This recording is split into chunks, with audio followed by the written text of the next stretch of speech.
far as what we're importing and growing. The folks always like to give me different lotus items to eat. And sometimes I always question what it is, because the other things that are mixed in there, various parts of animals and things like that. You say, okay. Right. It's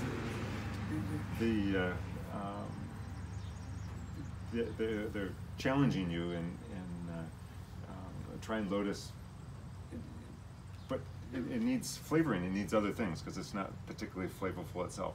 Oh yeah, definitely. The lotus tuber itself is just like eating a potato or taro, any of the root crops. There's really not much flavor to it. So you need to add various spices or a nice soup, if you will, to flavor it.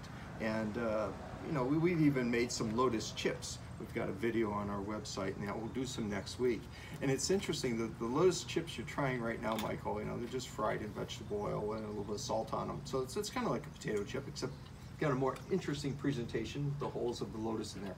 But this, it seems right now the local Asian market is out of fresh lotus. They said for the last 2 weeks, and they weren't certain they'd get any in for next week. Some nice big lotus tubers. So this is actually a packaged lotus, and you break it open and already pre-cut and everything.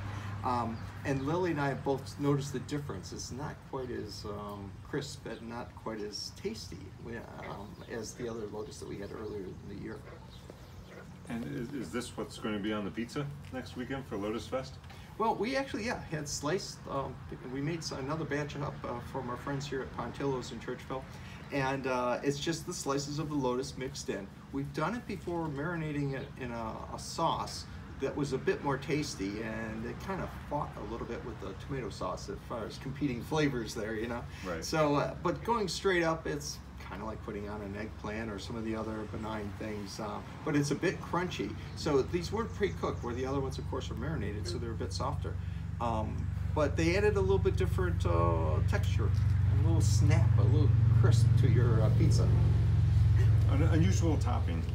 I wonder, would you find that in Chinatown or somewhere? You know, and would they cross cultures like that and put it on something like a pizza, or use it in a similar way?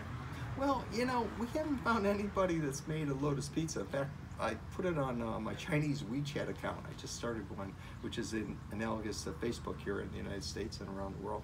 And I got some odd comments about that. You're putting lotus on pizza? You know, it was kind of like, oh, almost sacrilegious, but it was interesting. Nobody really thought about it before. And pizza is getting more and more popular in China. As China becomes more urbanized and everybody is centrally located in the cities, they're looking for fast meals too on the road. So pizza works very well for them. So you'll have some samples of some of these kinds of things for the Lotus Fest. I don't know if you're going to have the sort of tapioca like pudding as well, or is this something that people can get at the Asian market and maybe as a powdered lotus root, and then make this themselves?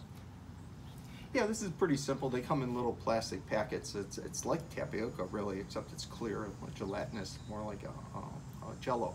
But yeah, hot water is all you add to it, and the Chinese like to serve it warm, and then you just spoon it, or you could chill it, and it's also good. But it's great when you mix in either some granola or dried fruit or fresh fruit like blueberries or currants or raspberries. It really is wonderful. So what we're going to do next week is produce some, and we're going to get some of the small like tartar sauce containers and just have some for people to sample if you do come out. I mean, lotus is not mainstream for sure. You're going to find it within primarily the Asian community. We do sell edible lotus tubers, which has been very popular, but again, it's primarily an Asian clientele. And those plants do tend to get bigger. So either put them in a very large pot, or you have a larger pond. Again, something like what I'm going to build next year, something that's 5 by 15, so that these tubers can run. And then in September, when we go in to harvest them, and I'm only going to have it about a foot deep, you get in there, rip this tuber out and wash it off, and you got fresh lotus tuber to do whatever you want. They have some cool designs when you slice them. Those holes are kind of fascinating. They look cool. And what's that dish that I'm trying? That's a mooncake?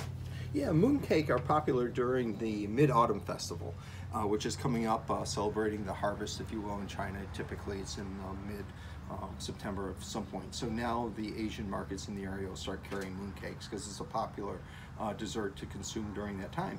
And crushed lotus seed are used to help compose and make this particular mooncake, especially on Now, is the it top. this variety of mooncake or mooncakes in general? Yeah, mooncakes in general, almost all of them contain lotus seed. I'm sure there are exceptions because, like in the United States, you got bakeries all around that specialize in their particular mooncake and what their formula is and all that. But yeah, this one's, it's a bit dry. It definitely goes well with, you have some Chinese tea, I think. But I've had some with like some fruit in it too, a little bit more tasty. And these are things that you can find at the Asian market locally? Oh, certainly, yeah. We like to go up there on Brighton Henry Town Line Road, the Asian market there, but there are a number of them here in the Rochester area, and they'll carry various Lotus products. This other guy here, if I can get it open, is actually a marinated lotus root, and it's got a kick to it. It's definitely spicy, so I'm not sure how well you do with spicy stuff, but I'll see if I can get it open here. And I'm you can pretty sample good. I it. was eating kimchi just last night, and